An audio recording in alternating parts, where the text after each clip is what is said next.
கத்திரிக்காய் ஃப்ரை எப்படி பண்ணுறது பார்க்கலாம். வாங்க வீடியோக்குள்ளே போகலாம். ஒரு 3 டேபிள் ஸ்பூன் எண்ணெய் எடுத்துக்கோங்க. ஒரு 1/4 டீஸ்பூன் சீரகம்,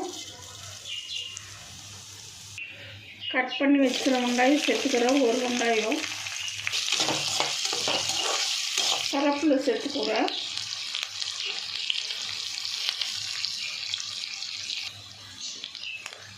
கட் பண்ணிக்கிற வச்சுக்கிறேன். கத்திரிக்காய் சேர்த்துக்கிறேன். தேவையான உப்பு சேர்த்துக்கிறேன்.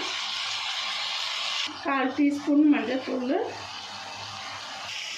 1/2 டீஸ்பூன்னு மிளகாத்தூள், 1/2 டீஸ்பூன்னு பெப்பர் பவுடர், கொஞ்சம் பெருங்காயம் சேர்த்துக்கிறேன். மல்லி இலை சேர்த்துக்கோங்க. கத்திரிக்காய் ஃப்ரை ரெடி. இந்த வீடியோ பிடிச்சிருந்தா லைக் பண்ணுங்கள், ஷேர் பண்ணுங்கள், கமெண்ட் பண்ணுங்கள், சப்ஸ்கிரைப் பண்ணுங்கள். ஃபுல்லாக இந்த வீடியோ பாருங்கள்.